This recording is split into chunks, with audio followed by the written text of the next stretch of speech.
మంత్రి గారికి ఒక చిన్న విన్నపం సార్. ఏంటంటే రీసెంట్గా కేరళలో ఒక మంచి పాలసీతో వచ్చారండి. మీరు చేయి దింపండి, చూశాను మిమ్మల్ని. కేరళలో ఒక పాలసీ ఏంటంటే ఈ లిక్కర్ కన్జంప్షన్ మన రాష్ట్రంలో బాగా ఎక్కువ, మన ఆదాయం చూస్తేనే తెలుస్తుంది. అన్ని ప్లాస్టిక్ బాటిల్స్ వాడుతున్నారు. కేరళలో ఎగ్జాంపులరీగా ఒక్క జిల్లాలో మొదలు పెట్టారు. ఏంటంటే ఆ బాటిల్ మీద 10 రూపీస్ ఎక్స్ట్రా ఛార్జ్ చేస్తున్నారు. ఛార్జ్ చేసిన తర్వాత ఖాళీ బాటిల్ ఇచ్చిన వెంటనే they have to repay the 10 rupees.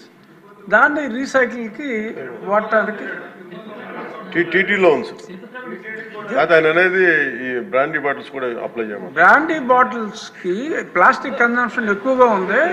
ఎక్కడ పడితే అక్కడ పడేస్తున్నారు కాబట్టి హ్యూజ్ కన్జంప్షను ఒక దగ్గర కలెక్ట్ అవుతుంది. అది ఈ కొంచెం ఎక్సైజ్ డిపార్ట్మెంట్ వాళ్ళతోటి కోఆర్డినేట్ చేసుకుంటే major percentage of plastic waste ఒకటి చేయొచ్చండి. కేరళలో ఇంప్లిమెంట్ అయింది.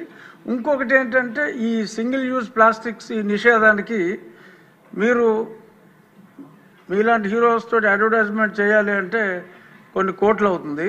మీరు సంబంధిత శాఖ మంత్రిగా ప్లాస్టిక్ని నిషేధించండి అని మీరు జన సైనికులకి చెప్పారంటే ఎవడన్నా ప్లాస్టిక్ వేస్తే పట్టేసుకుంటారు వాళ్ళు.